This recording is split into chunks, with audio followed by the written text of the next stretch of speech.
Your boss smiles at you every morning. They remember your birthday. They call you part of the family.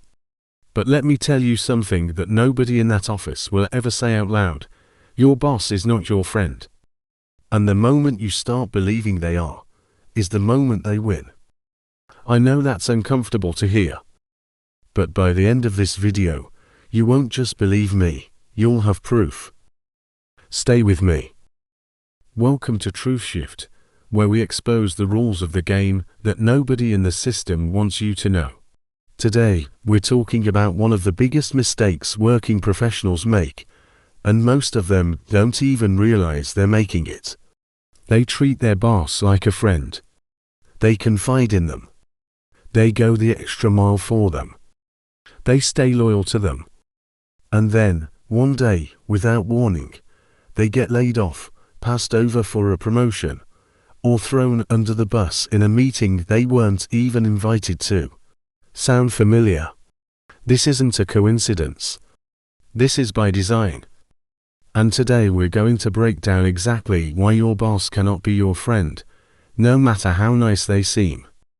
Let's start with the most basic truth that nobody in HR will ever put in your onboarding packet.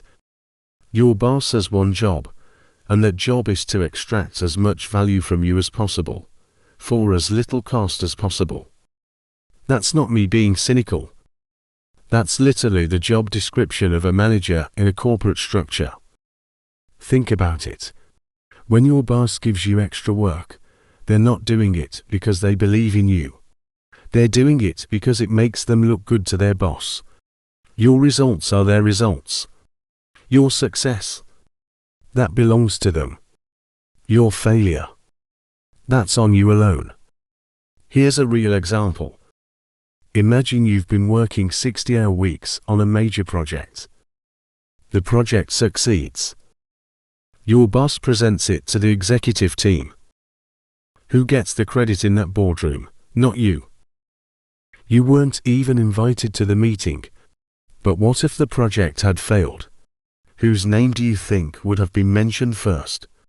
This is not personal. This is structural. Your boss sits above you in a hierarchy that rewards them for your performance. That means they have every incentive to keep you working hard, and zero incentive to actually fight for you when it matters. The friendship is a tool. The warmth is a management technique. And the sooner you understand that, the sooner you stop giving away your best work for free, and start playing the game with your eyes open. Now here's where it gets even harder to hear. You've probably had a boss who seemed genuinely different. Maybe they had your back in small moments. Maybe they gave you flexibility when you needed it.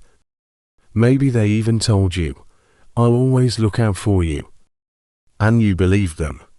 Because why wouldn't you? But here's what nobody tells you. Your boss is also an employee. They also have a boss.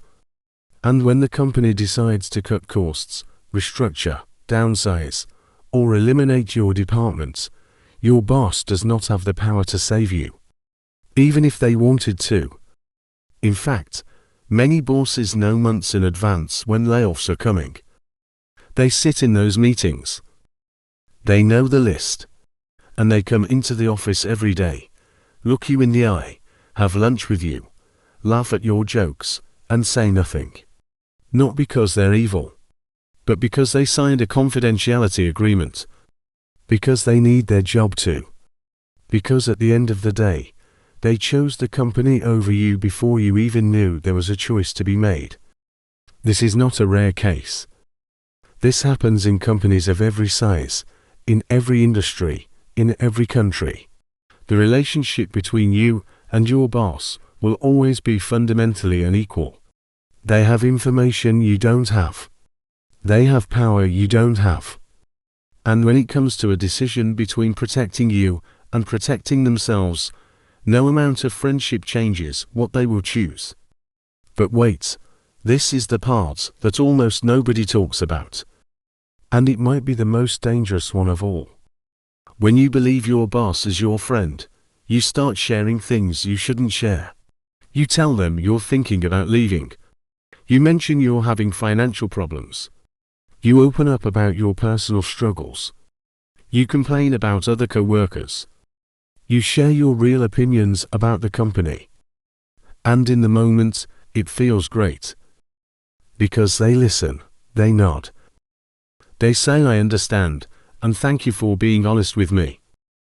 But every single thing you share becomes information they now have about you. And information is power. That comment you made about considering another offer. Now they know you might leave, so they stop investing in your development. Those financial struggles you mentioned. Now they know you can't afford to quit, so they stop worrying about keeping you happy. That coworker you complained about.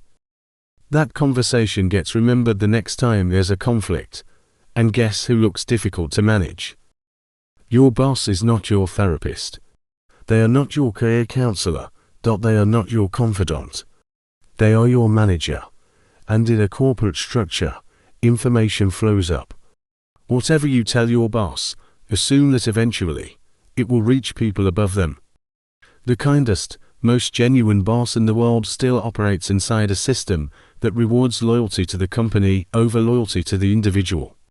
And that system will always win. So protect your information, protect your plans, and protect your vulnerability, because in the wrong hands, it becomes your weakness. So what do you actually do with this information? Because understanding the problem is only half the work. Here are 3 things you can start doing immediately. Number 1, be professionally warm, but personally private. You can be friendly with your boss without being friends. Smile. Be collaborative. Show respect. But keep your personal life, your financial situation, your career plans, and your frustrations private. The less they know about your vulnerabilities, the less leverage they have. Number 2, build relationships outside your boss's control. Find mentors in other departments. Build your network outside your company. Because if the only person advocating for your career is someone who reports to the same company that pays your salary, you have no real advocate at all. Number 3, always be quietly prepared to leave. Keep your resume updated. Stay active on professional networks. Know your market value. Not because you're planning to quit tomorrow, but because the person who can leave at any moment is the person who gets treated the best. Desperation is visible, and companies exploit it. Your boss is not the enemy, but they are also not your ally in the way you need one to be. Understand the game. Play it smart. And never mistake professionalism for loyalty. Here's the truth that TruthShift was built to tell you. The system is not broken. It's working exactly as designed. Your boss being friendly, that's part of the design. Your feeling of loyalty, that's part of the design.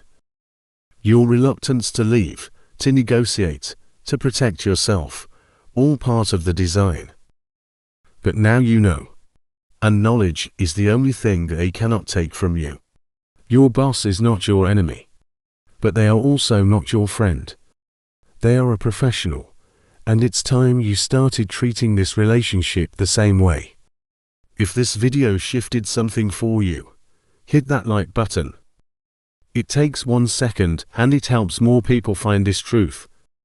Subscribe to TruthShift, because every Monday, Wednesday, and Friday, we come back with another piece of the puzzle they don't want you to have. And share this video with someone at work who needs to hear it. You might just change how they see everything. Stay aware, stay ahead. This is TruthShift.